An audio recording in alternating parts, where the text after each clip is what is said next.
Dear Papa Dudut, may mga alaala na gusto mo na sanang kumawala pa. Pero hindi mo magawa dahil nakasunod ito sa iyo at parang tinatalo pa ang anino mo. Magandang araw po sa inyong lahat. Ako po si Ellen, 35 years old, single at isang bar singer sa Japan.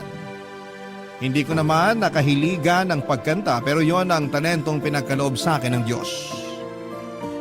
Kaya siguro yun na rin ang ginamit ko para makatakas sa kahirapan. Hindi kasi ako nakapagtapos ng pag-aaral. Pangarap ko pa namang maging isang teacher pero hinarang ang pangarap kong yon ng kahirapan. Isang taon lang ang inabot ko sa kolehiyo. Isang taon lang pinatikim sa akin ang pangarap kong maging isang guro. Hanggang isang araw ay sinabihan ako ng nanay ko na tumigil na ako sa pag-aaral dahil hindi na niya kayang bayaran ang tuition ko. Sinabi ko sa kanya na magtatrabaho ako at hinayaan niya naman ako. Sa simula ay nakayanan ko pang sustentuhan ang pag-aaral ko. Pero dahil maliit lamang ang sahod at kinailangan ni nanay ng katuwang sa mga bayarin sa bahay, kaya kinailangan kong magpaalam sa kolehiyo. Nagtrabaho ako para may pangtustos sa mga bayarin sa bahay. Wala na rin kasi akong tatay at wala rin kapatid na pwedeng makatulong sa akin sa mga gastusin. Namatay na si tatay bago pa man ako makatungtong sa kolehiyo. Huminto na rin si nanay na magtrabaho dahil hindi rin naman ganong kalaki ang kinikita niya. At napapagod lang siya dala ng kanyang edad. Ako na ang umako sa lahat, Papa Dudut. Hanggang sa pinalad ako at may nakarinig ng boses ko habang kumakanta ako kasama ang mga kaibigan ko sa isang videoke bar. Na-recruit ako para mag-Japan. Umoo ako kaagad. Kung yun ang paraan para makaahon na sa hirap, Papa Dudut. 25 anyos ako nang makapag-Japan. Pinaghirapan kong ipunin ang bawat natatanggap kong sahod at tip para makabili ng bagong bahay. Nakapagpagawa na ako ng bahay sa awa ng Diyos. Lagi ako nakikibalita noon kay nanay sa bahay at positibo naman lagi ang feedback. Excited na ako noon na matirhan sa wakas ang bahay na pinaghirapan ko. At nung umuwi ako nitong nakaraan ay nalaman kong ayaw palang tumira ni nanay doon.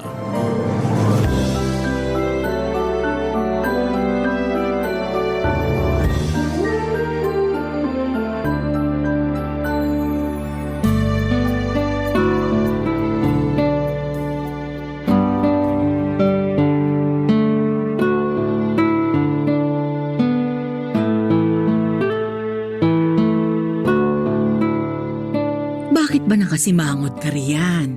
Nagtataka lang po, Nay. Nagtataka saan?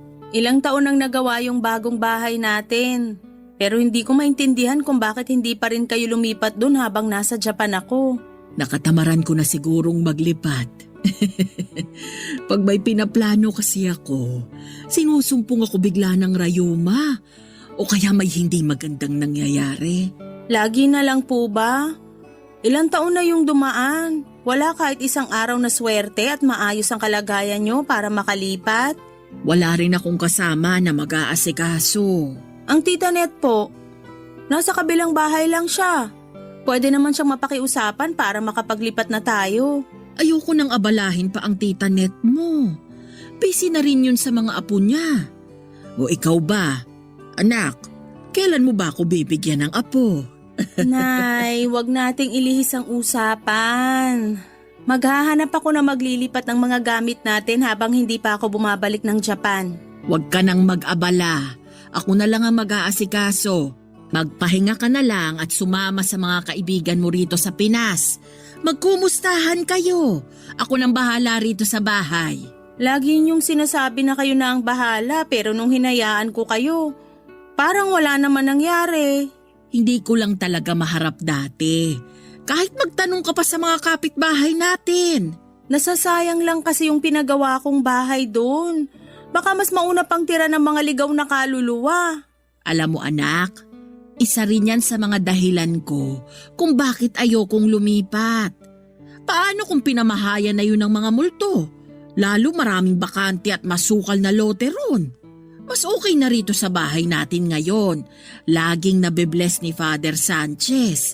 Hindi makakapasok ang kahit anong klaseng multo. Kahit mayamang multo pa yan.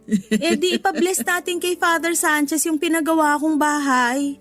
Hindi kasi lumalayo ng binibless na bahay si Father Sanchez. Yung malapit lang ang gusto niyang i-bless na bahay. May katandaan na rin kasi. Hindi na kayang bumiyahe. Kung ganun, maghanap tayo ng pari na malapit lang dun sa bahay at bata pa. Pwede na po ba yon? Pag lumipat tayo, mamamahay ako. Matagal pa naman bago ako masanay. Kung lumipat na sana kasi kayo noon, di sana sanay na kayo't hindi na po problemahin kung mamamahay kayo ngayon. Malungkot dun, sigurado ako. Mag-isa lang ako. Buti sana kung hindi ka nababalik ng Japan para kasama kita ron. Tignan mo nga, isang buwan na lang, babalik ka na naman sa Japan, maiiwan na naman akong mag-isa. Marami kayong makikilalang kapitbahay doon. At saka pwede kong pakiusapan lagi si Tita Net na dalawin kayo. Ako na magbabayad lagi ng pamasahe at pagkain niya. Para may kasama lang po kayo habang nasa Japan ako. Sabi ko nga, wag mo nang abalahin pa ang Tita Net mo.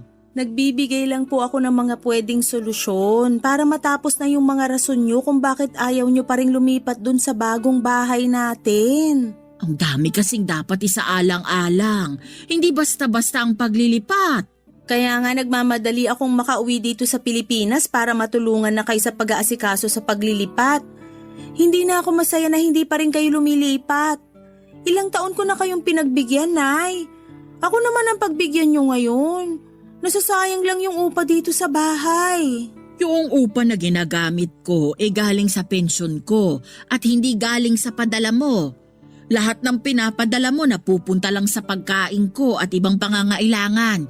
Yung karamihan, nasa bangko, hindi ko ginagalaw. Kaya nga sayang naman na napupunta lang sa upa yung pensyon nyo. Sana pinangbibili nyo na lang ng mga gusto nyong gamit o panlibre kay Tita Net kapag sinasamahan niya kayo. Ang daming pwedeng gawin sa pensyon nyo, Nay. Wag na sana upa rito sa bahay kasi may sarili na tayong bahay. Naintindihan nyo po ba? Ako naman ata ang hindi mo maintindihan. Sabihin nyo sa akin, Nay, kung paano ko kayo iintindihin. Kasi hindi ko talaga maintindihan kung bakit mas pinipili nyo pa rin manirahan dito sa lumang inuupahan natin. Puro nasira, mainit na at masikip. Ang laki ng bahay na pinagawa ko para sa inyo. Hindi mo talaga ako maintindihan.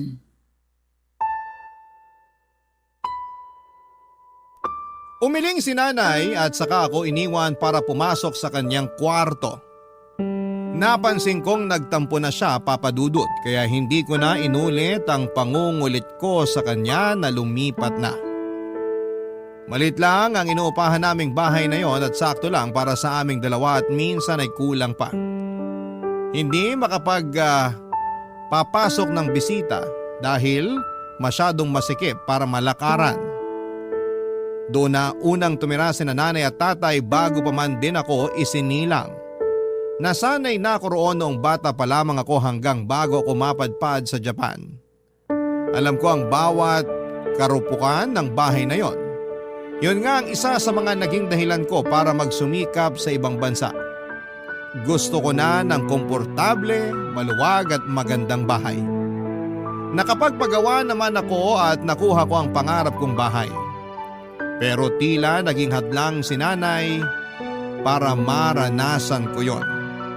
Nagsinungaling noong una si nanay sa akin. Ang sinasabi niya ay doon na siya tumitira sa bagong bahay namin. Pero paminsan-minsan daw ay bumabalik siya sa inuupahan at luma naming bahay kapag gusto niyang makasama sina Tita Net. Noong una ay hindi ko naman yon pinagbabawalan dahil gusto ko rin namang may nakakasama si nanay. Pero nalaman ko lang na hindi pala totoo yon.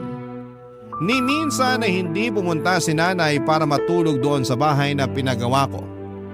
Totoong pinupuntahan niya pero para lang linisan kapag napupuno na ng alikabok o di naman kaya kapag kakatapos ng bagyo. Pero hindi siya nanatili roon ng isang buong araw o isang buong gabi man lang. Kaya nagpasya na akong umuwi muna ng Pilipinas para makumbinsi siyang lumipat na. Kinausap ko na rin ang 55 anyos na tiyaheng kong si Tita Net tungkol sa bagay na yon.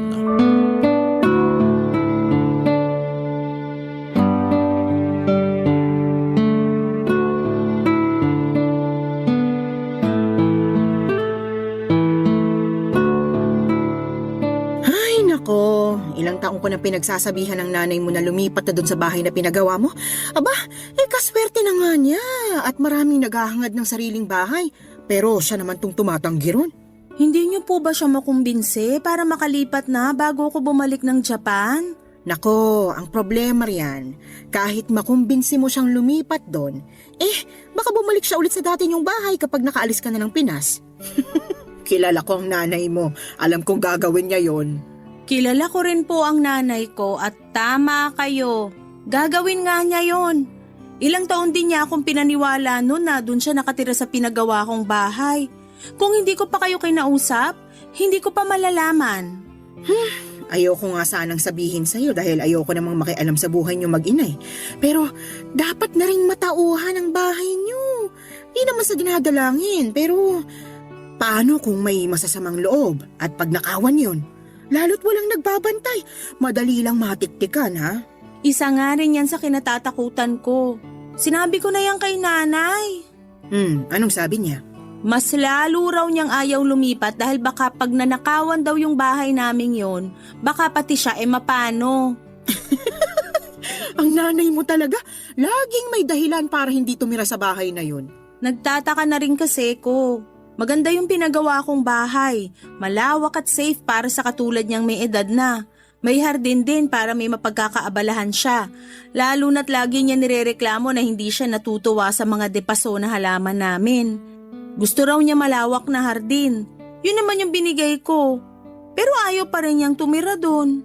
Kung di pa yun maasikaso, baka pati ahas at daga maligaw na rin doon. Paano ko pa makukumbinsi si nanay, Tita Net? Hindi ko na rin alam, sa totoo lang. Napagod na nga rin akong kausapin siya tungkol dyan. Minsan, nagalit pa siya sa akin ha, dahil mas marunong pa raw ako kaysa sa kanya. Iba na talaga kapag nagkakaedad Sa tuwing napagsasabihan mo, sumasama agad ang loob. Napansin ko na naman po yun. Nagtampo nga rin si nanay sa akin nung isang araw nung kinausap ko siya tungkol sa paglipat. Lalo na nung tinabla ko na lahat ng mga rason niya kung bakit ayaw niyang lumipat. Naku! Panigurado umusok ang ilong ng nanay mo sa tampo. Ayaw pa naman nun na hindi mo iniintindi ang mga rason niya kahit gaano pa yung kabaluktot. Huwag mo akong isusumbong ha. Kaya nga hindi ko na rin alam ang gagawin. Gusto ko na rin tumira ron lalo na ngayong nagbabakasyon lang ako. Pero hindi ko naman siya magawang kumbinsihin na samahan ako dun sa bagong bahay. Ayaw talaga niya. Sabi pa niya, kung gusto ko raw, ako na lang matulog dun mag-isa. Siyempre ayoko naman. Nakakakonsensya kaya. Habang maayos ang tutulugan at kabuuan ng bahay ko, si nanay naman nagtitiis sa sira-sirang inuupahan naming bahay. Gets niyo naman ako, Tita Net, di ba? Naiintindihan kita, maniwala ka. Pero naiintindihan ko rin ang nanay mo. Paano po? Pag nagkakaedad ang isang tao, mas lalo siyang nagiging sentimental sa mga nakasanayan niya sa paligid niya, lalo ng mga bagay na nagpapaalala sa kanya sa nakaraan. Pakiramdam kasi nila, yun lang ang daan para mabalikan nilang nakaraan. Pakiramdam niya, dun sila mas masaya. Pero mas masaya naman yung ngayon. Lalo't nakakaangat na kami sa buhay, hindi kagaya ng dati. Totoong mas nakakaangat na kayo kaysa noon, pero kung papapiliin ng nanay mo, malamang mas pipiliin niyang nakaraan kung kailan buhay pang tatay mo at kasama ka pa niya lagi at inaalagaan sa lumang inuupahan niyo. Natahimik ako sa huling mga sinabi ni Tita Net. Nakonsensya ako bigla. Paano kung totoo na mas masaya si nanay sa nakaraan dahil buo kaming pamilya at nakakasama pa niya ako lagi? Hindi ko naisip yon. Kaya lang ay paano ko siya makukumbinse na tapos na ang nakaraan at pwede na kaming bumuo pa ng mas masayang alaala sa kasalukuyan kahit marami nang nagbago sa paligid namin. Mukhang mahirap yon, Papa Dudut. Ayon nga rin kay Tita Net, sa nakaraan madalas komportable ang mga matatanda. Lalo na yung mga nanay. Dahil sa nakaraan, pakiramdam nila ay may silbi pa sila. Kahit na hindi naman yon totoo, minsan daw o madalas ang mga tumatandang nanay ay nagiging emosyonal.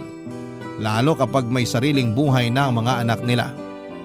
Mga anak na minsang inalagaan at naging dependent sa kanila. Kaya naman masakit sa loob ko marahil ni nanay sa pagbabago na gusto ko. Dahil pakiramdam niya, mas lalo lang nawawala ang alaala ng pagkabata ko sa kanya. At dahil nga sa mga naging usapan namin ni Tita Net ay naliwanagan ako kahit papaano sa sitwasyon ni nanay. Pero hindi pa rin nagbabago ang desisyon kong lumipat pa rin kami sa pinagawa kong bahay dahil yun naman ang tama. Oras na para sa pagbabago. Pero ang tanging magagawa ko lang noon ay dahan-dahanin si nanay sa proseso. Hindi yun madali para sa kanya. Yun ang na-realize ko. Kaya ako dapat ang mag-adjust. Hindi ko lang alam kung papaano. Dahil minsan ay mahina ang pasensya ko sa mga makukupad sa pagbabago. Pero nanay ko naman yon. Baka humaba pa ang pasensya ko sa kanya basta't lagi ko lang tatandaan na malaki ang naging sakripisyo niya para sa akin. Isang maliit na bagay na lang ang pagpapasensya ko kapalit ng maraming magagandang bagay na sinantabi ni nanay para sa sarili niya. Mabigyan lang ako ng buhay na maayos, Papa Dudut. Barangay Love Stories. Barangay Love Stories. Ang lumang inuupahan namin, kung tatanungin ninyo ang itsura, Papa Dudut, ay hindi talaga kaaya-aya sa paningin. May dalawang maliit na kwarto na tuwing bumabagyo ay unang tinatamaan ng tulo sa kisame. Nakailang beses nang pinagawa yon pero ganun pa rin. Kailangan na raw gibain mismo ang bubungan at ibang parte ng bahay pero ayaw naman yung ipagawa ng may-ari. Sinabi ko na noon na kami na ang magpapagawa at ibabawas na lamang sa upa pero ayaw pa rin. Sinabi sa amin na kung hindi namin titiisin yon, mas mabuting umalis na lamang kami. Kung ako lang ay umalis na kami, Papa Dudut, matagal na. Pero si nanay ang humihindi. Hindi raw kami aalis doon. Hindi naman daw palagian ng bagyo at meron naman daw kaming pangsalok ng mga tulo. Doon ako naiinis kay nanay dahil hindi niya makita kung gaano ka-hassle yon. Sa kusina laging pinamamahaya ng mga ipis at daga dahil marupok na ang mga kahoy na ginamit doon at dahil doon ay mabilis lamang yung nangangat-ngat ng mga daga at pinapasukan pa ng ibang insekto. Nakailang beses nang pinaospital si nanay dahil sa kagat ng mga daga pero hindi pa rin siya natuto. Hindi naman daw sinasadya yon ng mga daga at aksidente lamang yon. Nagawa pa niyang ipagtanggol ang mga daga. Sinikap na lang niyang tapalan yon lagi ng mga tarpaulin na iniipon niya tuwing eleksyon. Yon ang pinangtatapal niya sa mga butas at hindi ako natutuwa doon. Tumutulo din sa sala namin lalo na sa pwesto ko nasaan ang saksakan ng TV namin. Laging napupuyat si nanay para bantayan yon. Natiis ko yon noon pero noong nakaluwag-luwag na kami sa buhay, ayoko nang tiisin pa yon. Mas lalong ayokong makita si nanay na tinitiis pa rin yon. Meron naman na kaming pera para makaalis sa nakasanayan naming hirap, handa na ako. Kay nanay na lamang talaga nagkakatalo, Papa Dudut.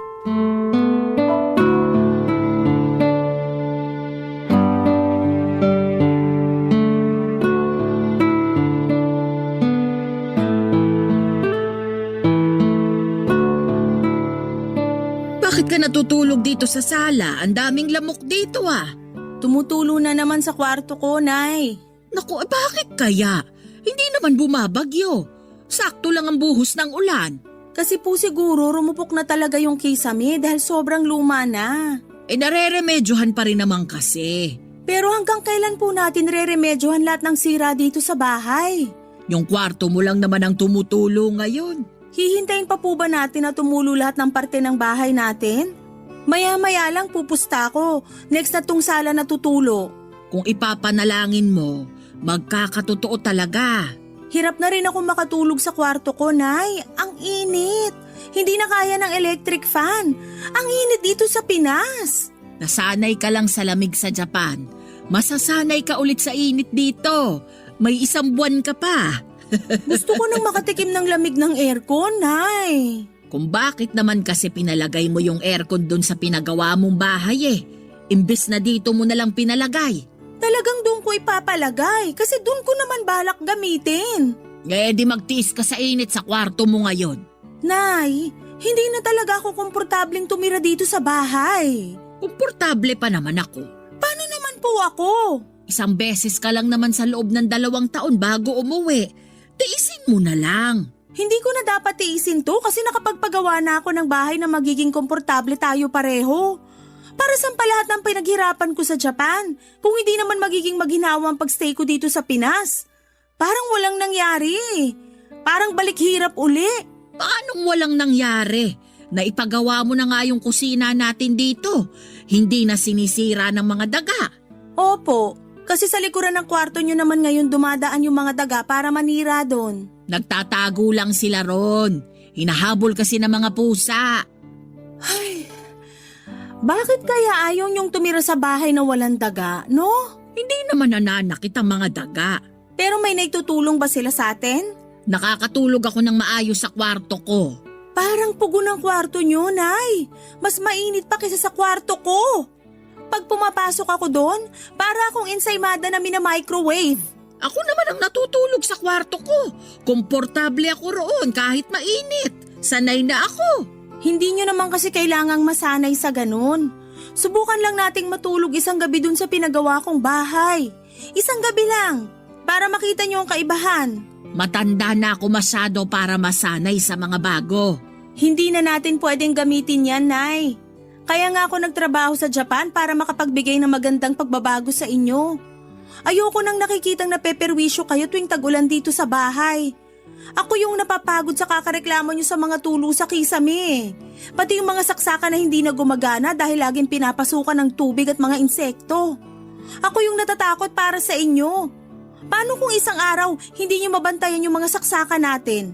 Pwedeng pagmulan nyo ng sunog. Mabilis lang ako makaamoy ng usok kahit natutulog ako. Huwag mo na akong problemahin. So mas gusto nyo na paghandaan na lang lagi ang sunog dito sa bahay? Aasahan nyo na lang lagi? Ni hindi nyo man lang gustuhin na tumira sa bahay na hindi basta-basta pagmumula ng sunog o kahit anong disgrasya? Wala namang nangyaring ganyan dito sa bahay mula nang umalis ka papuntang Japan. Nabantayan ko ng maayos tong bahay. Di sana pala, di na lang ako nagpagawa ng bahay natin. Sinasayang nyo lang yun. Ang daming gustong magkaroon ng sariling bahay pero kayo mas gusto nyo pa dito. Mas gusto nyo pang nagbabayad ng upa sa bahay na dapat hindi na nga ginagawang bahay. Dala siguro ng kawalan ko ng maayos na tulog kaya nasagot ko si nanay ng ganon. Hindi ko naman yon sinasadya, Papa Dudut. Napuno na lamang din ako kung paano niya sabihin ang mga rason niya. Ang dami ng negatibong nakikita sa bawat sulok ng inuupahan naming bahay pero nagagawa pa rin ni nanay na makitang maganda ang mga yon. Alam kong sinasabi niya lamang yon, Papa Dudut, dahil ayaw niyang lumipat kami ng bahay. Hindi naman na nakipagtalo pa sa akin si nanay, Papa Dudut. Pinasok na lamang niya ang kwarto ko at doon ay nagbantay ng tulo. Nilabas niya ang isa sa arenola na ginagamit lang kapag may tumutulo sa bahay. Sinabi niyang doon muna siya matutulog sa kwarto ko para makapagtapon ng mga maiipong tulo sa kisame. Hinayaan ko na siya para hindi na kami magtalo pa. at para makita niya kung gaano kahasel ang bahay na sira na. Kilala ko naman si nanay bilang isang taong mahirap mag-let go. Mula sa mga tao sa buhay niya hanggang sa mga pinakalumang garapon ng mayonnaise. Hindi niya yon tinatapon dahil ang rason niya ay may paggagamitan pa naman daw.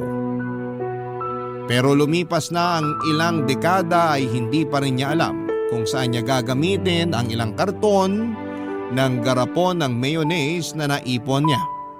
Sinabi kong ipagbili na lamang niya sa mga nangangalakal pero sinabi niyang mas mapapakinabangan niya raw yon. Pero halos bumagsak na ang isang cabinet namin kung saan nakalagay ang mga inipon niyang garapon ng mayonnaise ay hindi pa rin niya yon nagagamit. Sa pagkakatanda ko, Papa Dudut, buhay pa noon si tatay nang itambak ni nanay ang mga garapon na yon sa aming cabinet. Kinabukasan habang nagkakape ako sa kusina, nilapitan ako ni nanay para ipakita ang mga lumang gamit na tinatago niya. Binida niya lahat ng alaalang meron ang bawat gamit na pinapakita niya.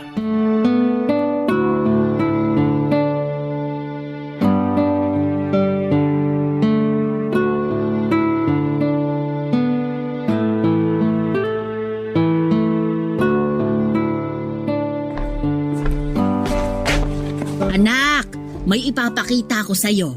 Ano po yon? Tignan mo tong karton na bitbit ko. Oy, teka, ilalapag ko lang sa mesa. Wag naman sa mesa, Nay. Ang daming alikabok niyan eh. Sa upuan na lang, please. Mahina po yung ilong ko sa alikabok. O sige, teka. Matutuwa ka rito sa mga ipapakita ko sa'yo. Mga garapon po ba ng mayonnaise yan? Naku, hindi! Mga pinaglumaang gamit mo. Baka mamaya may magsilabasan pang ipis dyan at mga bubuit. Nay, ayoko pong makita yan. Bakit naman hindi? Habang nagbabantay ako ng tulo sa kwarto mo, naalala kong nilagay ko pala ito sa pinakataas na parte ng cabinet mo. Kinuha ko. Natuwa ako na hindi pa nasira ang mga inilagay ko rito sa karton. Nakakapagtaka nga. Halos lahat ng gamit ko sa kwarto nasira na dahil sa mga tulo sa kisame. Himala na nakasurvive yung laman ng karton na yan. Siniksik ko talaga sa dulo ng cabinet itong karton, kaya hindi naapektuhan ng mga tulo sa kwarto mo. Pag hindi na mapapakinabangan at makakadagdag lang po ng kalat dito sa bahay, ibigay na lang sa mga nangangalakal o kaya itapon na lang. Ay, hindi pwede! Bakit ko naman itatapon tong unang tsupo na ginamit mo? Regalo sa'yo to ng tita net mo. Binili niya sa unang sahod sa unang trabaho niya. Ang cute! Sige na nga, itago po natin yan.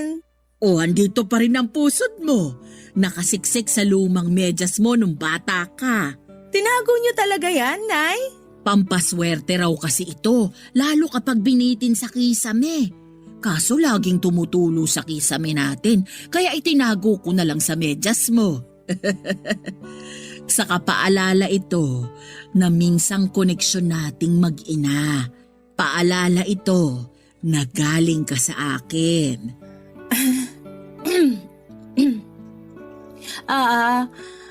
Ano pa po bang meron dyan sa karton? Andito rin ang coloring book mo nung kinder ka. Patingin nga po.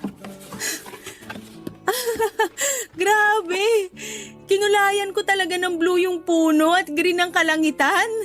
Sabi mo kasi pangarap mong makakita ng puno na kulay blue. Tapos inaabangan mo lagi tuwing tanghali kung magiging berde ang kulay ng langit. Hawak mo lagi ang coloring book na to kapag lumalabas ka ng bahay para maghanap ng blue na puno at berde na langit. Hindi ko na maalala kung bakit ko sinabi yan. Pero nakakatuwa po na tinago niyo tong mga gamit ng bata ako. Andito rin pala ang report card mo nung grade 6 ka, oh. Patingin nga po ako ng grades ko noon. Hala, bakit puro pasang-awa? Saka bakit parang iniba tong grade ko sa math? Hindi mo na ba maalala? Ikaw ang nagbura ng grade mo sa math. 70 yan, pero pinalitan mo ng 75 para kunwari pumasa ka. Nalaman ko rin ang totoo dahil pinatawag ako ng teacher mo. Naalala ko na nga. Nakakahiya naman. Ito pa ang unan mo. Unan mo to nung baby ka. Pero palagi mo pa rin ginagamit hanggang tumungtong ka ng high school. Naaalala ko nga, hindi mo tinatanggal sa tabi mo, lalo noong high school ka na. Ni hindi ko nga maitakas sa'yo para labhan eh. Lagi kang nagagalit kapag kinukuha ko. O kaya heto, nakaipit pa rin ang amoy at marka ng laway mo sa una na to. Siguro naman ipapalaba mo na ito ngayon, ano? Huwag niyo na pong laban. Itapon niyo na. Sunugin niyo kung pwede. Pero paborito mo ang una na to. Sabi mo noon sa akin, ito ang naging proteksyon mo sa mga mumo na pumapasok sa kwarto mo. Hindi naman ako totoong naproteksyonan yan. Itapon niyo na po. Pero... Itago niyo na lahat ng garapon ng mayonnaise. Pati na yung pusod kotso po na regalo ni Tita Net. Pero parang awa niyo, nanay. Itapon niyo yung una na yan. Nagulat si nanay sa mga sinabi ko, Papa Dudut. Alam niyang naging paborito ko ang una na yon. Hindi niya alam ang isasagot sa akin noon. Sa halip ay binalik niya lahat ng mga nilabas niyang laman ng karton at saka pumasok sa kanyang kwarto. Hindi na niya muling binalik sa kwarto ko ang karton na yon. Hindi na rin namin muling pinag-usapan yon. Lumipas na lang ang mga araw pero parang hindi naganap ang pagpapakita sa akin ni nanay sa laman ng karton, Papa Dudut. Hindi ko alam kung tinapon na niya o nilabhan man lang ang unan. Wala na rin akong balak na alamin pa. Basta't hindi ko yon nakikita sa paligid ko ay ayos na ako. Sinumpa ko kasi ang una na yon. Lalo na noong nagdalaga na ako. Maraming sekretong nalaman ang una na yon, mga sekretong tinakasan ko hanggang ngayon. Isa sa mga dahilan kung bakit gusto ko nang makaalis kami ni nanay sa inuupahan naming bahay ay dahil marami akong masalimuot na alaala sa bawat sulok ng bahay. Mga alaalang hindi ko nagawang ikwento kahit na kanino. Kahit kay nanay mismo, mga alaalang pilit kong tinatago sa pinakasulok ng puso at isipan ko. Hindi ko yon nakayanang harapin, Papa Dudut. Kaya nga nang pumunta ako ng Japan, inakala kong matatakasan ko na ang mga alaalang yon. Pero hindi pala, Papa Dudut. Sinundan ako ng mga alaalang yon hanggang sa pag-alis ko ng bansa. Akala kong malaking tulong na hindi na ako nakatira sa inuupahan naming bahay pero hindi pala. May mga bagay akong handa nang sabihin ngayon. Sa susunod na parte ng kwento ko, sisiguraduhin kong maiintindihan ninyo kung bakit kating-kati akong lumayas sa inuupahan naming bahay ni nanay ng mga panahong yon, Papa Dudut. Barangay Love Stories. Barangay Love Stories. Nawala ako sa mood ng mga sumunod na araw, Papa Dudut. Dala yon ng mga nagsidagsaang mga alaala na nakabalot sa una na ipinakita sa akin ni nanay. Ilang gabi na akong hindi makatulog dahil dinadalaw ako ng mga hindi magagandang panaginip tungkol sa nakaraan ko. Mga panaginip na binalikan ako dahil hindi ko nagawang kumprontahin. At nang mga oras na yon ay para akong inuusig para sa wakas ay harapin na. Pero hindi ko kaya. Muli na naman akong nagtago. Nagpaalam ako kay nanay na roon muna tutuloy sa pinagawa kong bahay. Nagbaon ako ng mga kailangan ko para sa ilang araw na pananatili ko doon. Iniisip ko na baka sakaling makatulong kung lilipat ako ng bahay para hindi na ako mahanap ng mga nakakatakot na alaala ko sa nakaraan. Dahil masyado ng maraming sakit ang dinulot sa akin ng lumang bahay namin. Hindi ko na kayang balikan lahat ng yon. Kaya naman tinungo ko na ang bagong bahay namin at sa unang gabi na natulog ako sa pinagawa kong bahay ay naging maayos yon. Kinabukasan habang naglilinis ako ng kusina ay bigla na lamang ako nagkaroon ng flashback tungkol sa tinatakasang kong trauma. Muli na naman akong nanginig, natakot at nagtago. Napatakbo ako sa kwarto ko at doon ay umiyak habang yakap ang bagong unan. Kumalma ako pagkatapos. Hindi ko na binitawan ang bagong unan na yon, Papa Dudut, at sinigurado kong katabi ko yon kahit saang sulok ako ng bahay. Maski sa pagbalik ko sa luma naming bahay ay bitbit ko yon. Tila naging proteksyon ko yon mula sa madidilim na ala-alang sumusunod sa akin. Pagkarating ko ng bahay ay inabutan kong nagkakape sina nanay at tita Net. Nakangiti si nanay na sinalubong ako. Kinukuha niya sa akin ang bitbit kong unan pero tumanggi ako. Nakiupo na rin ako katabi nila habang hawak pa rin ang bagong unan ko, Papa Dudut.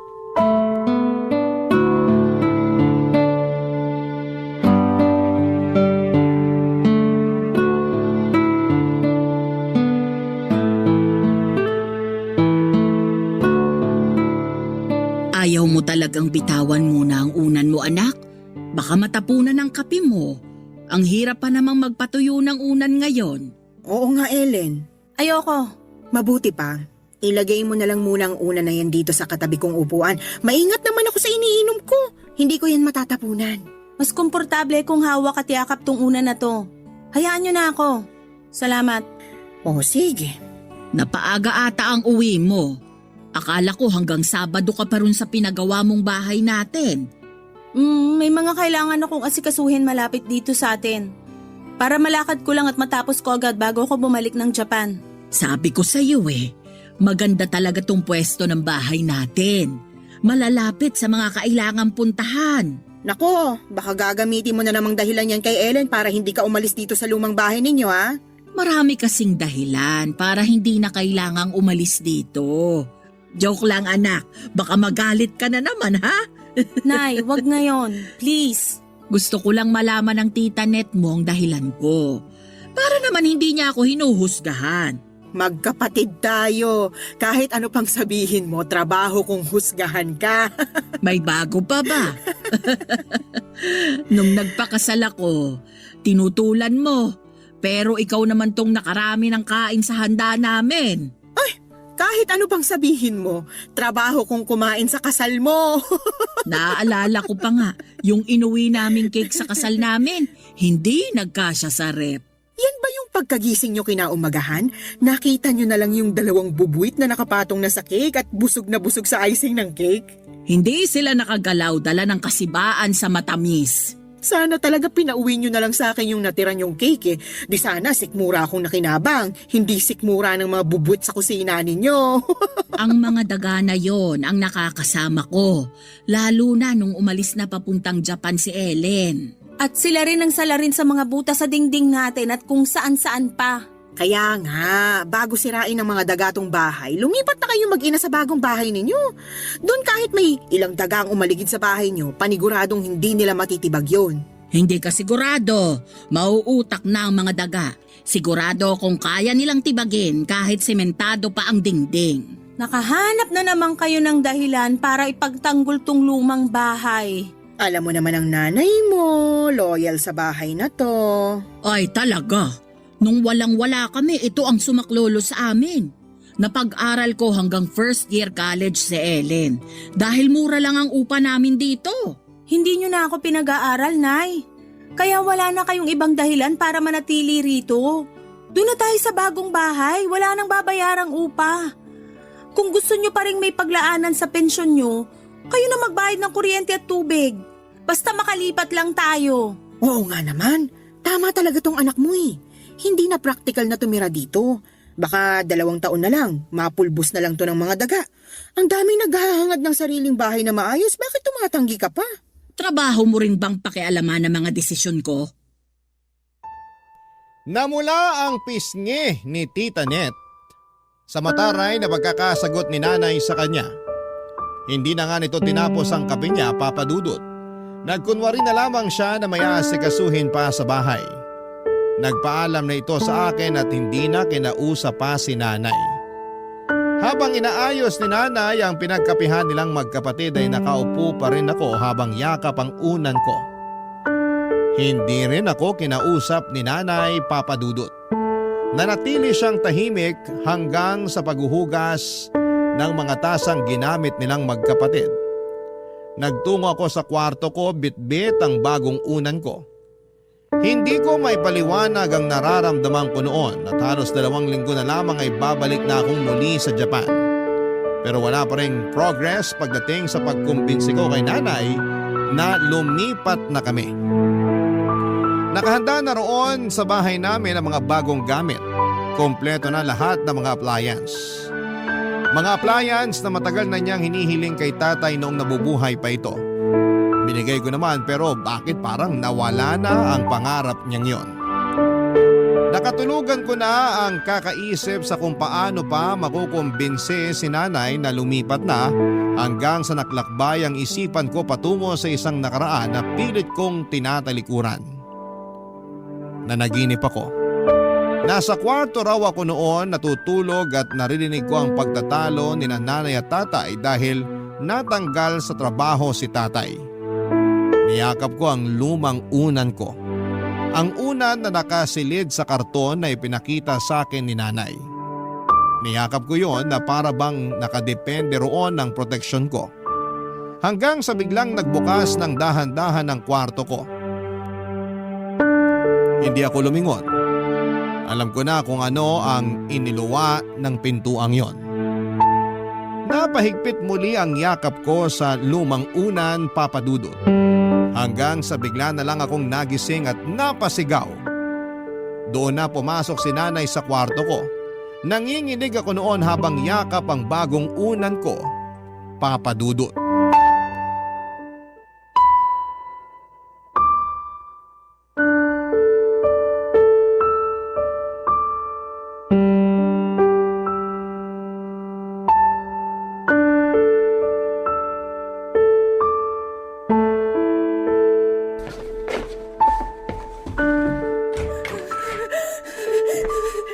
Anak, ayos ka lang? Anong nangyari? Bakit ka sumigaw? Masamang panaginip! Masamang panaginip! Nandito na ang nanay. Panaginip lang yon. Walang mangyayaring masama. Hindi yun totoo. Pero totoo yung panaginip ko, Nay! Totoo! Kaya iyon panaginip. Gawa-gawa ng isipan nating laging pagod. Huwag mong paniwalaan yun. Halika sa labas. Uminom ka ng malamig na tubig para kumalma ka. Halika na. Totoong panaginip ko! Natutuliro ka lang ngayon. Okay lang yan. Tara sa labas para mahanginan ka. Hindi to okay, Nay! Kailan ba kayo makikinig sa akin? Nakikinig naman ako. Kung nakikinig ka, bakit hinayaan mo ako umiyak lagi sa kwarto ko? Ano bang sinasabi mo? Nung bata ako, alam kong naririnig mo akong umiiyak. Siguro. Oo. Hindi ko na matandaan. Alam mo naman ang nanay. Maraming inaasikaso, lalo na nung nawala ng trabaho ang tatay mo. Hindi na kita nabantayan o napakinggan. Pasensya ka na ha. Gusto mo bang pag-usapan? Ang tagal ko nang gustong pag-usapan, Nay. Pero lagi niyo lang ako hinahayaang magkulong sa kwarto. Gusto kong bumawi sa'yo ngayon.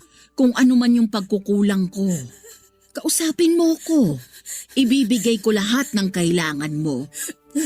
Gusto ko nang umalis dito. Parang awa niyo na, umalis na tayo rito. Anak, wag muna kaya nating pag-usapan yan. Ito ang kailangan ko, Nay. Kala ko ba ibibigay niyo ang kailangan ko? Kailangan na nating umalis sa bahay na to. Bakit ba nagmamadali kang umalis? Minamadali po ba kita? Kasi ilang taon na ako nangungulit sa inyo na lumipat na kayo dun sa bagong bahay para makapagsimula na tayo ng bagong buhay natin. Bakit ba kailangan baguhin ang buhay natin? Masaya naman tayo sa ganito. Sa dati. Kayo lang. Hindi ako naging masaya sa bahay na to. Dahil masyado ng maganda ang tinirhan mong bahay sa Japan. Dahil mas matibay ang pinagawa mong bahay kaysa rito. Baka nakakalimutan mo. Malaki ang naiambag nito sa buhay mo. Kung alam niyo lang kung ano pang naiambag ng bahay na to sa akin, maintindihan niyo kung bakit gusto ko na itong sunugin. Wala akong maalalang ginawang masama sa'yo ng bahay na to para pagsalitaan mo ng ganyan. Siguro nga hindi itong bahay na tong nakagawa ng masama sa akin, pero yung taong tumira dito, meron!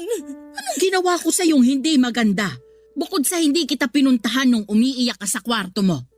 Sabihin mo sa akin lahat para bago ka bumalik ng Japan, matapos na tong nararamdaman mong hinanakit sa akin at sa bahay na ito. Nay! Nay! Pinagsamantalahan ako ni tatay! Ano? Bawat sulok ng bahay na to sa tuwing umaalis kayo para magtrabaho. Doon ako sinisimulang pagsamantalahan ni tatay. Kung gumagawa ka lang ng kasinungalingan para makalipat na tayo ng bahay, tigilan mo yan. Parang awa mo na. Magbigay ka naman ng respeto sa yumao mong ama. Tama nga yata yung desisyon kong wag magsumbong sa'yo noon. Kasi hindi mo rin ako papaniwalaan sigurado. Tulad ng ginagawa mo ngayon. Gusto kitang paniwalaan. Pero ang imposible na mga bintang mo sa iyong ama. Disente at maayos ang tatay mo. Bigyan mo naman ng respeto ang kaluluwa niya. Hindi ito pagbibintang, Nay. Totoo lahat. Hindi mo alam kung ilang dekada kong tiniis lahat ng masasamang panaginip ko tungkol kay tatay. Kung paano ako laging kinakabahan sa tuwing may nagbubukas ng pintuan ng dahan-dahan. Hindi niyo alam. Hindi niyo alam na halos magdugo na yung mga mata ko sa kakapuyat para makapag-ipon. Para makapagpagawa na tayo ng bahay at makaalis na sa bangungot na bahay na to. Hindi niyo alam. Kasi parang wala na ba kayong pakialam? Anak! Sa kusina. Doon niya ako unang pinagsamantalahan. Hinawakan niya yung hita at balakang ko, tapos pinilit niya yung sarili niya sa akin. Tinakot niya ako. Papatayin daw tayo ni tatay kapag nagsumbong ako, kapag hindi ako pumayag. Kaya wala akong nagawa. Wala naman ako kasama kasi lagi kang wala. Pumayag ako. Sa mesa sa sala yung sumunod. Sa banyo rin nung minsan nagluluto kayo sa kusina. Sinubukan ko magpasak lolo pero nilakasan ni tatay yung tubig sa gripo. At madalas sa kwarto na to. Tuwing madaling araw. Tuwing tulog kayo. Diyos ko! Diyos ko! At ang paborito kong una na kinamumuhian ko ngayon. Yun ang lagi kong pagtakip sa mukha ko sa tuwing hinaharap ako ni tatay habang pinagsasamantalahan. Akala ko mapoprotektahan ako noon para hindi ko makita ang kahiyupan ni tatay. Pero hindi. Tulad mo rin yung unan na yon. Walang kamalay-malay. Walang alam.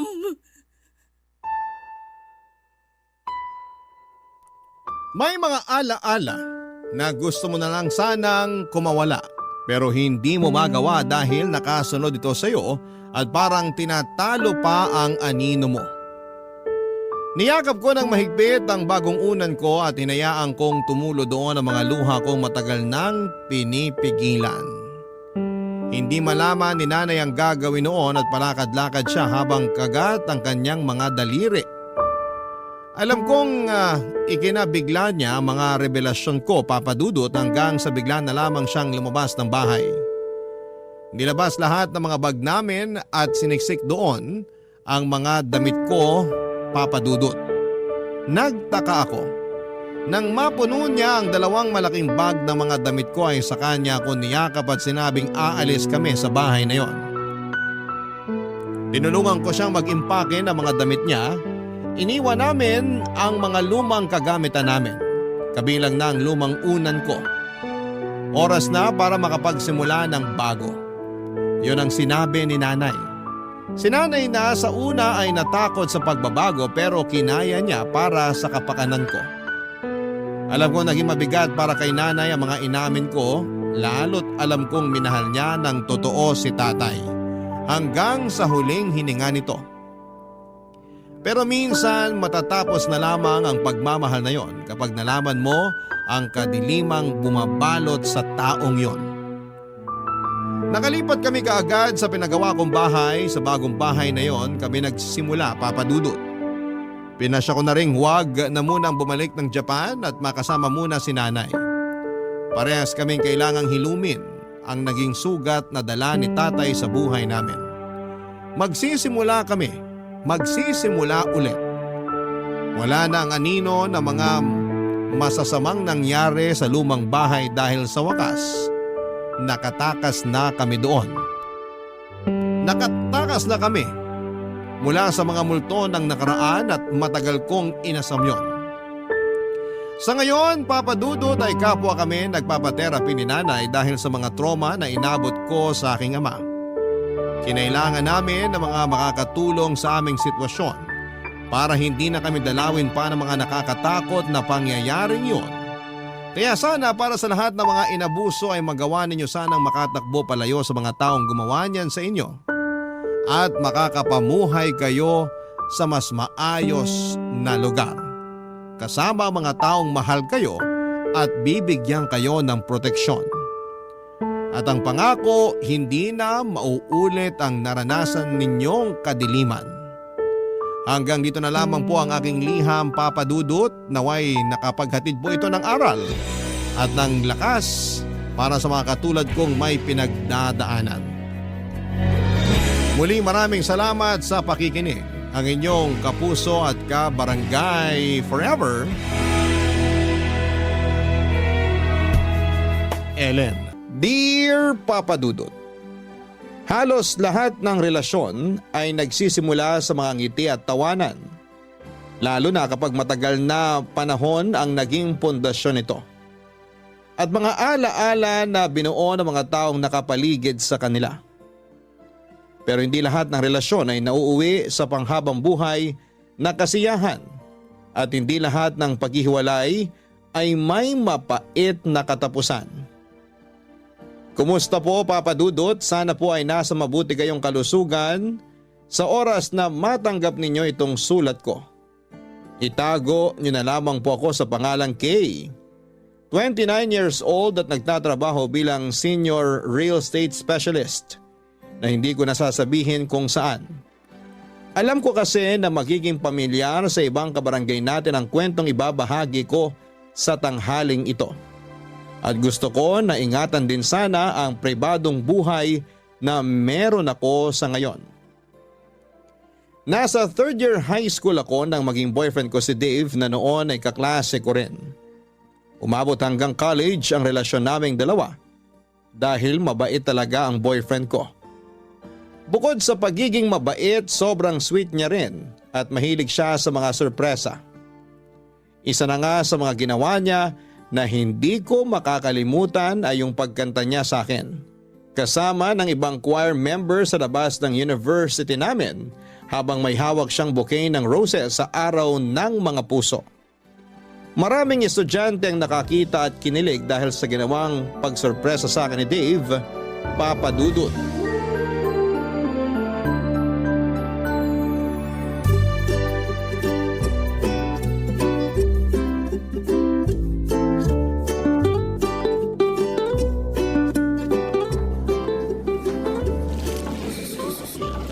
Grabe, Kay! Ang bango talaga nitong bouquet ng roses na binigay sa'yo ni Dave. Fresh na fresh! Sinabi mo pa, tapos ang laki pa ng bouquet na yan. Ang bigat-bitbitin kanina habang naglalakad ako papunta dito sa classroom natin. Naku, kung ako lang ang may ganitong kaganda at kalaking bouquet ng roses, baka iniikot ko pa ang buong university. Ang lakas kaya makaganda ng ganitong bulaklak. Ang lakas nga makaganda pero nakakapagod namang bitbitin. Si Dave kasi, hindi na ako hinatid hanggang dito sa classroom natin. Bakit nga hindi ka niya hinatid? Nagulat ako nung makita kitang naglalakad mag-isa palapit dito sa classroom habang nasa may pinto ako. Hindi ko na nga napigilan na salubungin ka kasi amoy ko kaagad yung mga bulaklak na to na bitbit mo kanina. May practice kasi sila ng basketball. Tumakas lang siya saglit para abangan ako sa labas malapit sa may entrance ng university natin. Tapos yun, kasama niya nga yung ilang choir member at isang guitarist para kantahan ako. At ibigay ang bulaklak na yan. Baka raw kasi maging busy na siya mamaya. At least daw, na-surprise niya ako ngayong Valentine's Day. Alam mo, Beshi, nakakahiya nga kasi ang daming tao na nakatingin sa amin kanina habang kumakanta yung mga choir at inaabot ni Dave sa akin ang bulaklak na yan. Ano nakakahiya dun? Sobrang sweet nga eh. Alam mo naman na hindi ako sanay sa mga ganitong pakulo ni Dave. Well, kailangan na masanay ka na talaga kasi sweet talaga yung boyfriend mo. Ang swerte mo nga kasi palagi kanyang pinapakilig eh. Sana talaga, kapag nagka-boyfriend ako, yung kasing sweet at kasing gwapo ni Dave, hindi ko na talaga papakawalan pa yun. Para namang sinabi mo na may pagnanasa ka sa boyfriend ko. Uy, wala ah. Grabe ka. Gusto ko lang ng kagaya ni Dave, pero syempre ibang tao kasi alam ko naman kung gaano ka kamahal ng boyfriend mo. Pero parang bihira na kasi yung kagaya niya. Sobrang showy, tsaka vocal sa feelings niya para sa'yo. Ganun talaga si Dave kahit nung high school pa lang kami. May effort talaga siya. Ay, teka.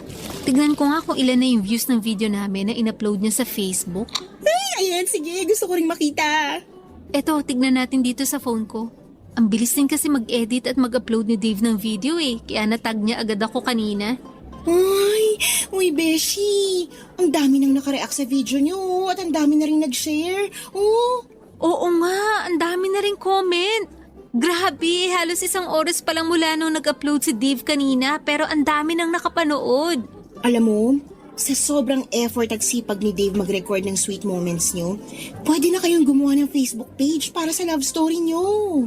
Facebook page? Hindi naman kami mga artista, no? Hindi nga, pero maganda naman ang love story niyo. At alam ko na marami kayong magiging followers kasi ang lakas niyong maka-couple goals. Sigurado ako nasisikat kayo at malay mo, mas lalo pang tumibay ang relationship niyo kapag naging content creator kayo ni Dave. Papadudot aaminin ko na sa aming dalawa ni Dave, mas sweet talaga siya pagdating sa relasyon. Marami nga nagsasabi noon na napakaswerte ko na raw sa boyfriend ko dahil consistent siya sa sweetness at effort niya. Mula noong nanliligaw pa lamang siya, ma-effort na talaga si Dave. Gumagawa siya ng love letter para sa akin. Sumusulat din siya ng tula at mga kanta. May pagkamakata din kasi talaga si Dave kaya romantiko siyang tao. Bukod sa pagiging romantiko niya, gwapo at malakas din ang dating niya. Matangkad kasi siya, matangos ang ilong at moreno ang kulay ng balat. Bagay nga raw kami kasi parehas na matangos ang ilong namin at ako naman ay maputi ang kutis. Sentimental na tao nga rin pala si Dave at mahilig siyang mag-take ng picture o mag-record ng video sa mga date namin o surprise niya sa akin. Pero kahit na walang camera o cellphone na pang-record, palagi pa ring sweet sa akin ang boyfriend ko, Papa Dudut.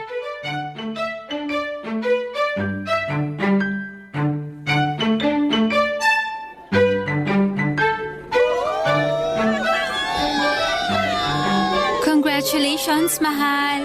Congratulations din, mahal! Sa wakas, natapos na rin natin ang college! Nakatapos tayo ng walang kahit na anong binagsak na subject. Oo nga, mahal. Kahit pareho tayong nahirapan talaga, walang sumuko sa atin. Tinutulungan din kasi natin noon ang isa't isa. Lalo na kapag malapit na ang finals natin. Kahit magkaiba tayo ng course at mga subject, sabay pa rin tayo nagre-review. Alam mo, mahal, akala ko nga hindi na ako makakasabay sa'yo na graduate. Bakit naman?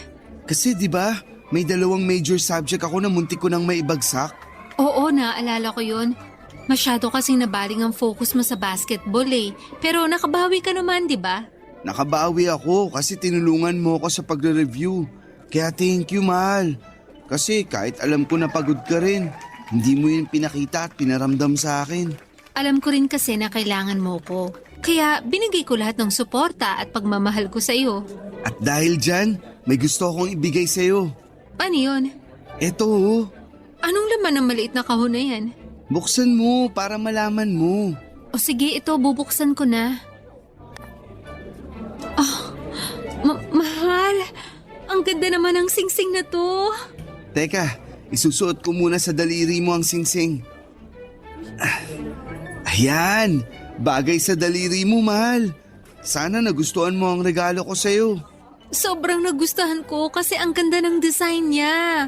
Ang kinang, tsaka bagay na bagay sa daliri ko. Hindi pa yan engagement ring ha. Promise ring pa lang yan. Naaalagaan at mamahalin kita palagi. At ganun din ang gagawin ko, mahal. Nandito lang ako palagi para mahalin at alagaan ka. Thank you para sa singsing na to ha, at sa lahat ng pag-aalaga mo sa akin. Wala yun, mahal.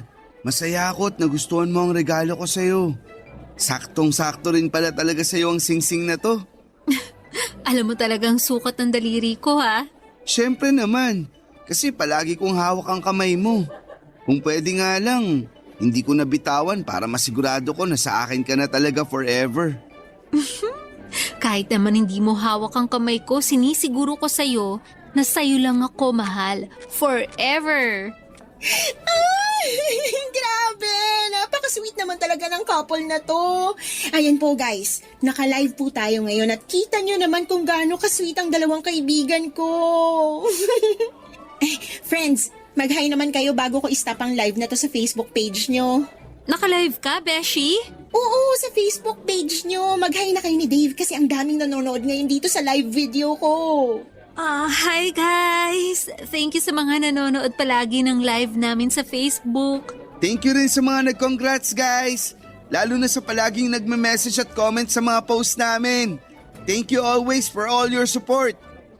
Ayun guys, salamat ulit sa mga nanood. I-end ko na muna tong live natin ngayon ha. Bye! Uy, Beshi! Kanina ka pa ba talaga dyan? Oo, nagtago lang ako dun sa may likod ng malaking puno para makunan ko ng live sa Facebook page niyo yung pagbigay sa'yo ni Dave ng promise ring. Alam mo yung tungkol sa promise ring? Oo, mahal. Sinabi ko kay Mengay ang lahat ng plano ko tungkol sa araw na to. Alam ko kasi na maraming followers natin ang nag-aabang kung anong ibibigay ko sa'yo para sa graduation day natin.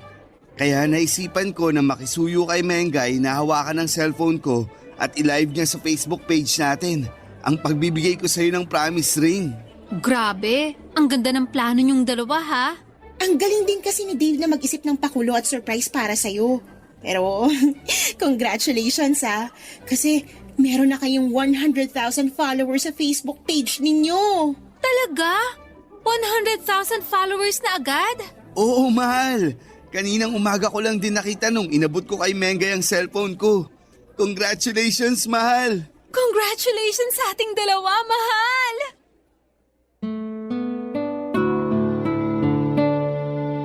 Papadudot marami rin kaming sweet moment videos na nagtitrending noon sa social media. Pinakamaraming shared and reacts yung pinakaunang video namin na nagtrending kung saan ay kinantahan ako ni Dave sa labas ng university namin. Ang daming nagsabi na sana lahat ay may kagaya ni Dave na sobrang sweet na boyfriend. Vocal and showy si Dave mula pa lang noong manligaw siya sa akin. Ang nakakatuwa pa doon ay gumagawa siya ng paraan para mapalapit sa mga kaibigan ko. Tapos pumunta rin siya sa bahay para formal na magpaalam sa mga magulang ko. Naliligawan niya ako noong nasa second year high school pa lamang ako. Hindi naman mahigpit sina mommy at daddy tapos ay natuwa pa ang mga ito sa pagpapaalam na ginawa sa kanila ni Dave. At least daw ay naglakas loob ito na ipaalam sa kanila ang planong panliligaw na gagawin sa akin noon. Tapos madalas din noon na dumadalaw sa bahay namin si Dave para ipakita sa mga magulang ko na seryoso siya sa akin. At hindi na rin ako pinagalitan ni na daddy nang malaman nila na sinagot ko na si Dave noong nasa third year high school ako. Papadudot. Barangay Love Stories. Barangay Love Stories.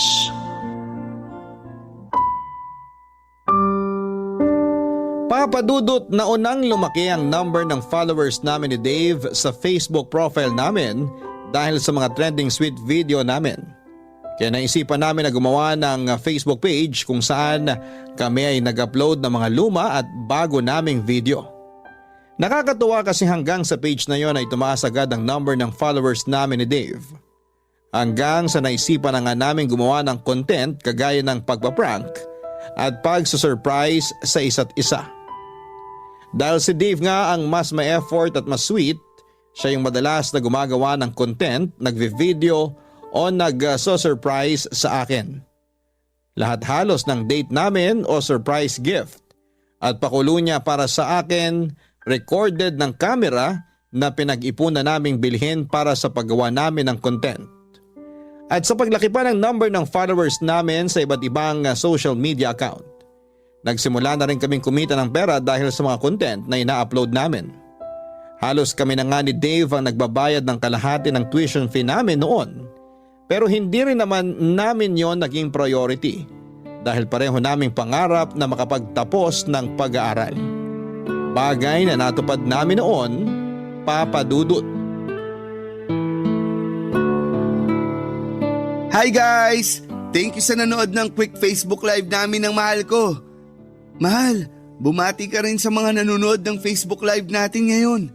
Ito ang cellphone ko. Ay sige. Hi po sa viewers namin dyan. Ang dami nyo ngayon Thank you po sa palaging panonood ng mga video namin ni Dave. Ingat po kayo palagi. Ingat kayo palagi guys. Magdi-dinner muna kami ng mahal ko. Pagsasaluan lang namin ang niluto kong special pasta para sa kanya. Bye guys! Grabe! Ang dami nating viewers sa live kanina. Ngayon lang ulit kasi tayo nakapag-live na magkasama tayong dalawa. Sobrang busy rin kasi natin sa trabaho. Lalo na nung na-promote ako 3 months ago. Sinabi mo pa, mahal. Mula nang ma-promote ka, kung saan-saang lugar ka na pinapadala ng company nyo. Kaya hindi na tayo masyadong nakakapag-date talaga. Madalas ka tuloy hanapin sa akin ni na mommy at daddy kasi hindi ka na raw nakakadalaw sa bahay namin. Naku, pasabi kina tita. Pasensya na talaga at sobrang busy ko sa trabaho. Matagal ko na rin gustong dumalaw sa bahay nyo. Kaya lang, alam ko naman na tulog na sila kapag tapos na ang oras ko sa trabaho. Sinabi ko na yan sa kanila. Kaya huwag ka na mag-alala. Naiintindihan naman nila na busy ka talaga ngayon dahil kakapromote mo pa lang sa opisina nyo. Mabuti nga at nagtagpo na ang oras natin ngayon. Pasensya na pala kung dito lang tayo ngayon nag-dinner sa apartment ko. Ano ka ba? Ayos lang yun, mahal. Alam mo naman na ang mahalaga lang sa akin, magkasama tayo ngayon. Tsaka nag-effort ka pa talaga na magluto para sa akin, oh. Siyempre, kasi maaga ako nakauwi ngayon dito sa apartment. Kaya sinulit ko na rin yung oras. Saka, naisip ko na magandang content din yung pagluluto ko ng pasta para sa dinner natin ngayon. Talagang naisip mo yan, ha? Oo, kasi hindi na rin tayo masyadong nakakagawa ng content natin. Bumababa na rin tuloy ang engagement ng Facebook page natin kasi wala na tayo masyadong ina-upload. Ang dami na ngang followers natin yung nagko-comment kung kailan ang next surprise ko sa'yo. Kasi namimiss na raw nila yun. Namimiss na raw nila tayong mapanood. May intindihan naman yun ng followers natin. Alam nila na masyado tayong busy sa mga trabaho natin. Kaya hindi natin matutukan ang paggawa ng mga video para sa kanila. Oo nga, pero kailangan pa rin natin ng bagong pakulo para umingay ulit tayo sa social media. Alam mo na, maraming bagong content creator ngayon kaya baka mapunta na sa kanila ang followers natin. Mahal, alam naman natin kung anong lamang natin sa mga bagong content creator ngayon. Yung pagiging totoo natin bilang isang couple. Hindi tayo kagaya nila na palaging scripted yung mga video. Lalo na yung surprises o pranks na ginagawa natin, hindi mawawala ang followers natin kasi alam nila kung paano tayo katotoo sa isa't isa.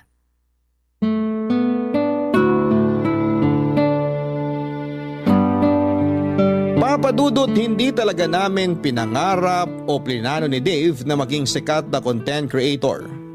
Gusto lang namin na i-share ang love story naming dalawa. Gusto naming magpakilig, magbigay ng good vibes at inspirasyon, pero priority pa rin namin ang pag-aaral namin. Hindi kami nagpasilaw sa kasikatan kahit lumampas na sa 100,000 ang followers namin sa Facebook at kumikita na talaga kami. ng sarili naming pera. Mas pinili pa rin namin na ibalanse ang oras namin sa pag-aaral at paggawa ng content. Ang nasa isip namin noon ay hindi din naman magtatagal ang kasikatan namin. Hindi panghabang buhay ang pagiging content creator, pero panghabang buhay ang college diploma na makukuha namin. Kagaya ng sinasabi ng mga magulang namin, yon ang pamana nila sa amin na kailanman ay hindi mananakaw ng sino mang tao. Kaya naman pinagsumikapan pa rin naming makatapos ng pag-aaral. At nang makatapos kami ay doon namin nagsimulang makilala ang totoong buhay. Nang pagtatapos sa kolehiyo ang pinakaumpisa ng lahat ng mga totoong hirap at saya sa buhay ng isang tao, Papa Dudut.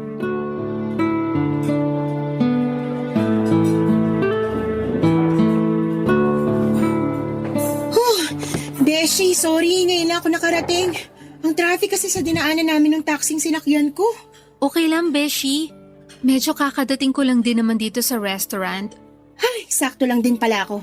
Naka-order ka na ba ng pagkain natin? Oo, naka-order na rin ako kasama yung mga pagkain na chinat mo sa akin kanina. Buti naman, kasi gutom na rin talaga ako. Grabe kasi talaga yung traffic kahit inagahan ko na yung alis sa bahay namin. Friday din kasi ngayon kaya traffic talaga. Ay, wait lang ha. Tumatawag si Dave. Hello, mahal? Mahal! Happy anniversary! Happy anniversary din. Nandito na ako sa restaurant kasama si Mengay. Ayan, mabuti naman at may kasama ka ngayon. Niyaya ko talaga si Mengay ngayon na mag-dinner kami. Kasi ayoko rin naman magmukmuk sa bahay. Sorry talaga, hindi tayo magkasama ngayon. Ayos lang. Kahit ang ganda na sana ng plano natin na out-of-town vacation para sa anniversary celebration natin. Mahal, sorry na talaga. Akala ko ba naiintindihan mo ako? Wala naman akong choice kundi ang intindihin ka, di ba? Kesa naman sa mag-away tayong dalawa. Ayoko rin naman na hindi ka makasama sa espesyal na araw na to. Isa pa, ginagawa ko rin naman to para sa future natin, mahal. Pero huwag kang mag-alala. May naisip na ako na mas magandang plano para sa anniversary natin. Aba, dapat lang na bumawi ka talaga sa akin kasi ang laki na ng atraso mo, mahal. Babawi talaga ako sa'yo saka sa followers natin. Sakto rin yung naisip ko na celebration para sa content na gagawin natin, mahal. Okay, sige. Sige na, mahal. Kailangan ko na rin bumalik sa loob kasi magsistart na ulit ang conference namin. Happy anniversary ulit! I love you! I love you too. Bye. Kaya pala ang lalim ng buntong hininga mo kasi anniversary nyo ngayon ni Dave. Ayun na nga, Beshi. Anniversary namin ngayon pero ikaw ang kasama ko. Sabi mo nga, at least may kasama ka ngayon na magandang date kahit wala ang boyfriend mo. Kasi nga wala naman akong choice. Nakakainis pa kasi parang mas pinaghahandaan pa niya yung content na yan kesa sa anniversary talaga namin. Naiintindihan ko naman siya kasi maraming nag-aabang sa anniversary nyo. Kahit madelay ang celebration nyo, ang mahalaga, makapag-upload siya ng bagong video ng surprise niya sa'yo. Beshi, hindi na surprise yun. Kasi alam ko na may gagawin siyang something para sa anniversary namin. Huwag mo na lang abangan para ma-surprise ka pa rin. Pero, Beshi, curious lang ako. Kumusta naman kayo? Okay naman. Okay naman na okay lang o okay naman na hindi talaga okay? Ewan ko. Yan na nga ba sinasabi ko eh. Kapag ganyan ang mga sagutan mo, medyo nakakakaba na yan. Pero, baka kasi kulang lang talaga kayo sa quality time. Alam mo na, dapat talaga na mas dalasan yung date nyong dalawa eh. Yan din naman ang sinasabi ko sa kanya. At kapag bumabalik naman siya dito, bumabawi naman talaga siya sa akin. Naiinis lang ako kapag naglalabas na siya ng cellphone o camera. Tapos malalaman ko na lang na recorded pala lahat ng pakulo niyang sorpresa para sa akin. Hindi ko tuloy alam kung para sa akin pa ba talaga yung ginawa niya o para lang sa content na gusto niyang i-upload sa Facebook page namin. Beshi, syempre naman para sa'yo yun. Ewan ko, Beshi. Sa totoo lang, hindi ko na rin kasi alam kung saan papunta yung relasyon namin eh.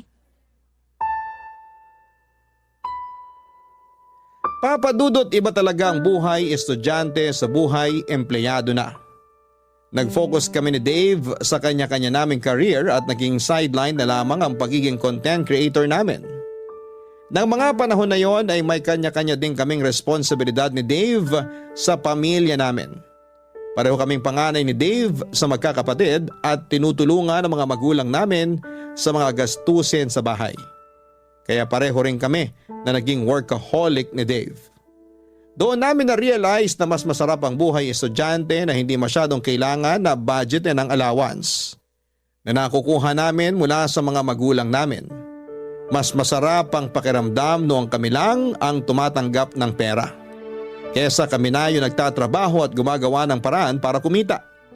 Kaya sa sobrang focus namin ni Dave sa mga trabaho namin, unti-unti kaming nawala ng oras sa paggawa ng content para sa Facebook page namin.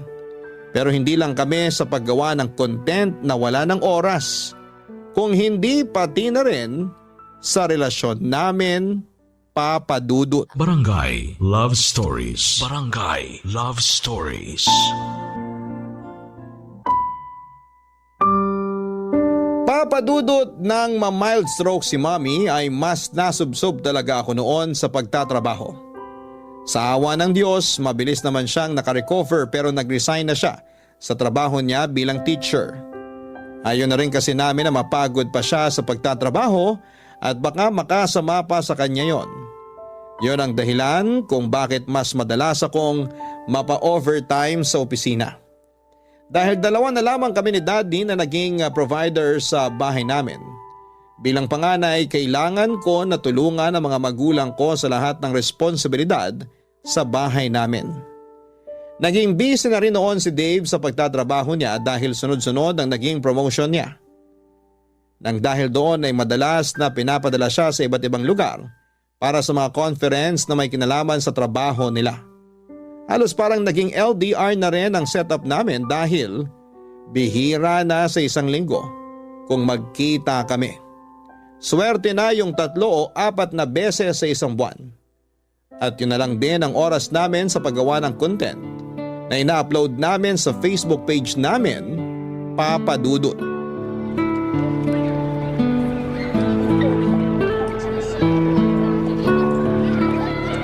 Hello, Beshi. Nasa bahay ka ba ngayon? Naku, wala, Beshi. Naglalakad ako ngayon papunta sa apartment ni Dave. Ay, ganun ba? Yayayain sana kita manood ng sine ngayon kasi palabas na yung bagong rom-com movie na inaabangan natin. Pero mukha namang magtatagal yun sa sinihan kaya sa ibang araw na lang. Kapag bumenta ang movie na yon, magtatagal talaga yun sa sinihan. Ganun na nga, Beshi. Bakit pala kailangan mong pumunta sa apartment ni Dave ngayon? May pinapacheck kasi siyang document sa apartment niya. May duplicate naman ako ng susi niya kaya makakapasok din ako doon agad. Akala ko ba dapat kahapon pa yung balik niya dito sa Maynila? Ayun na nga rin ang akala ko eh. Pero na-extend na naman ang conference niya sa Davao. May kailangan siyang ipasa na document para sa tax niya. Pinasuyo niya sa akin na i-check sa apartment niya kung nandun. Kasi kung wala, yung mama naman niyang tatawagan niya para hanapin sa kwarto niya dun sa bahay nila sa Batangas. Okay, sige.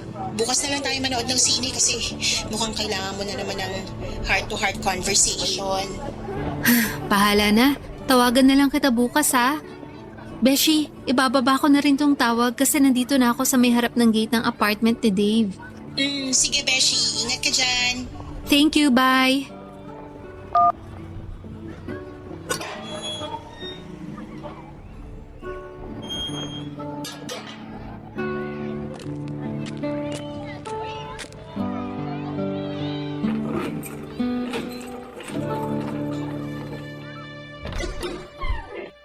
Surprise!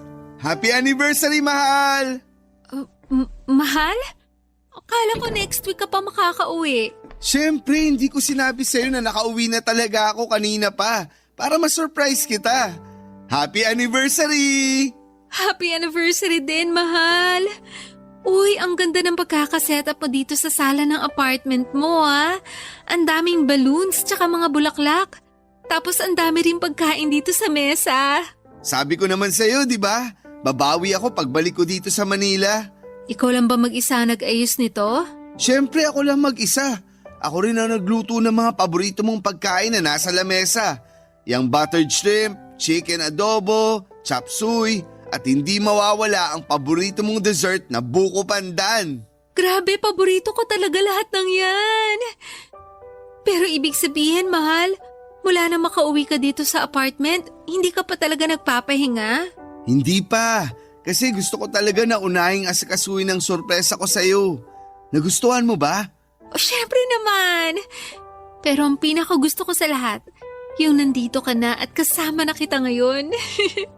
Payakap nga sa mahal ko. Namiss kita, mahal.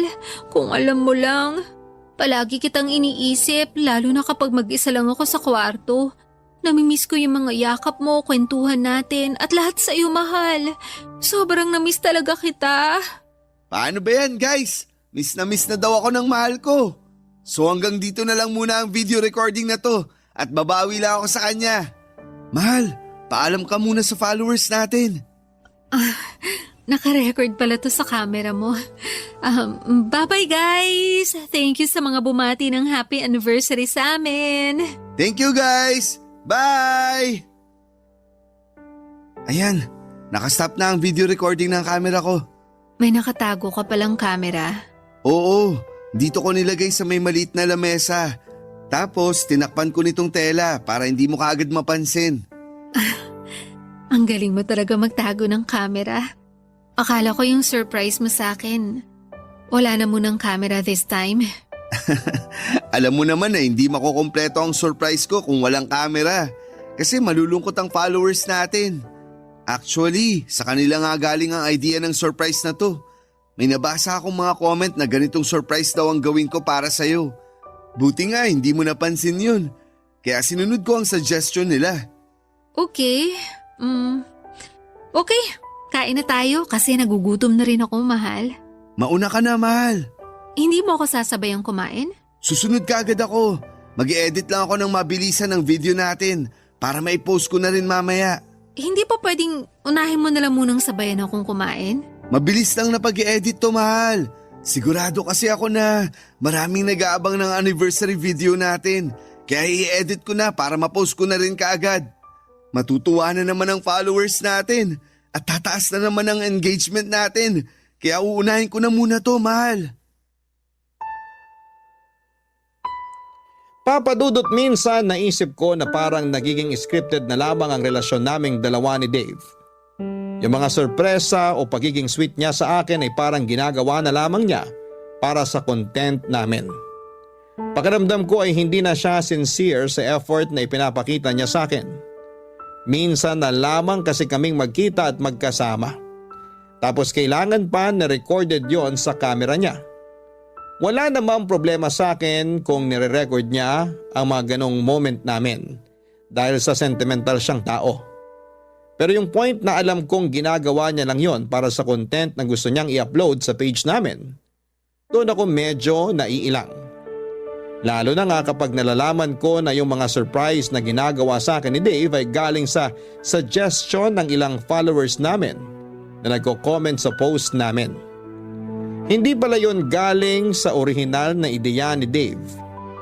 Pakiramdam ko tuloy noon ay parang hindi na kami yung dating Dave at Kane na magkarelasyon. Parang nagiging ibang tao na kami dahil sa pagiging content creator namin. Parang naging puppet na lamang kami na naging sunod-sunuran sa mga request ng fans namin, Papa Dudut.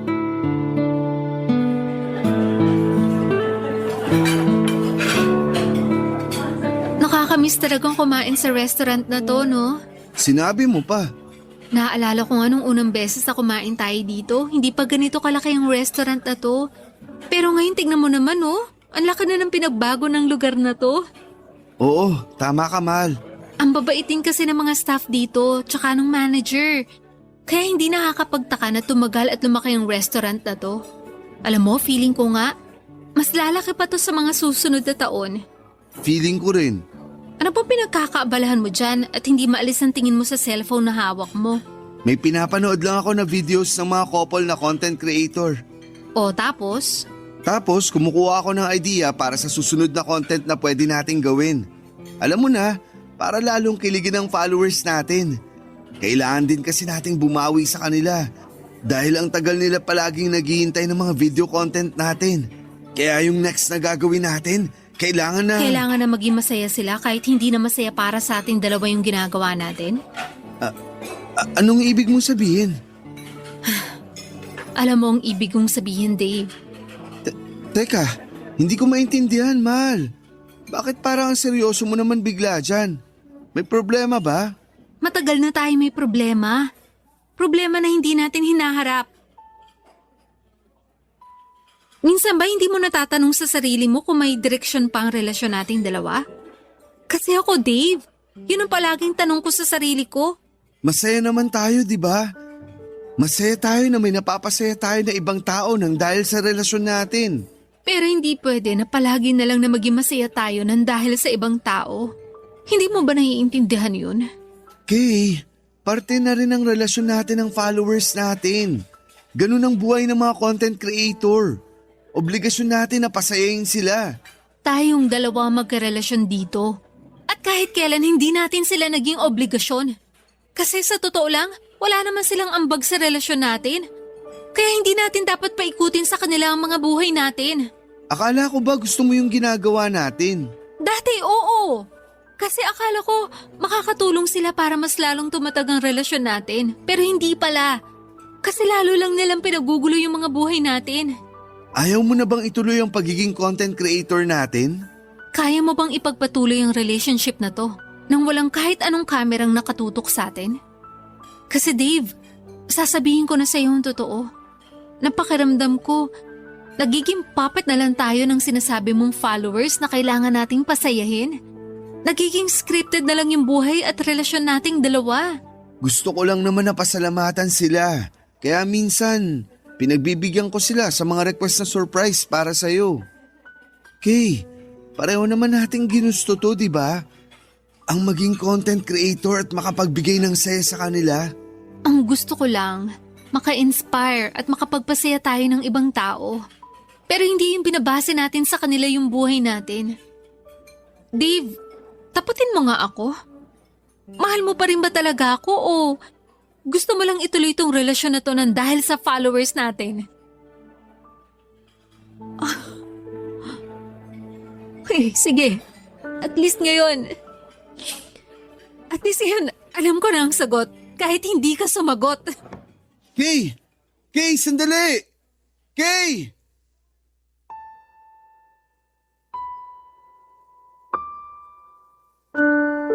Papa Dudut, mas nakilala namin ni Dave ang isa't isa nang magkaroon na kami ng sarili-sarili naming responsibilidad sa pamilya namin.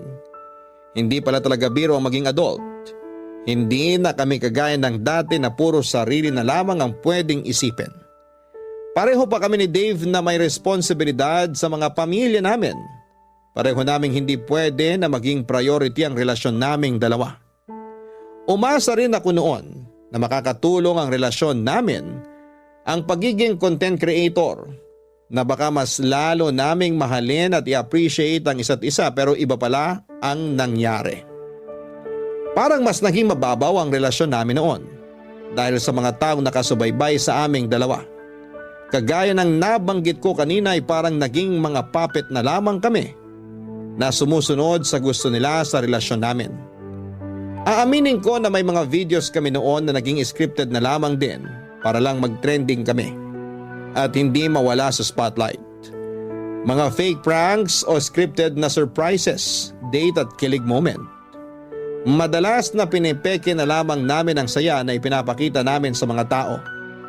Ginagawa namin yon para maging masaya ang followers namin. Ginagawa namin yon kahit na hindi na kami totoong masaya. Nang maramdaman ko na may problema na talaga sa relasyon namin, inisip ko na baka maayos pa namin yun ni Dave. Kasi syempre hindi rin naman biro yung ilang taon na nag-invest kami sa relasyon namin. Pero may mga problema at relasyon talaga na hindi na kayang ayusin. May pagmamahal na kapag nawala na, hindi na kayang ibalik pa. At yon ang nangyari sa amin ni Dave, Papa Dudut. Nagpapanggap na lamang kami na masaya para maging masaya ang followers namin. Pagpapanggap na hindi na namin kayang patagalin pa. Kaya naging mutual ang desisyon namin na tuluyan ng bitawan ang isa't isa. Papadudot kasunod ng pagtatapos ng relasyon namin ni Dave, yung desisyon na tuluyan ng i-delete ang Facebook page namin. Hindi na rin kami gumawa ng official announcement tungkol sa paghihiwalay namin. Dahil pinag-usapan namin na doon magsisimula ang pagiging pribado ng kanya-kanya naming buhay. Tahimik, masaya at may peace of mind. At kung sakali man na mapili po ninyo ang sulat kong ito, ito na rin siguro ang huling pagkakataon na babalikan ko ang kwento namin ni Dave. Kaya nagpapasalamat ako sa pagkakataon na may bahagi sa ating mga kabarangay ang parteng ito ng buhay ko. Ang inyong forever kapuso at kabarangay, Kay.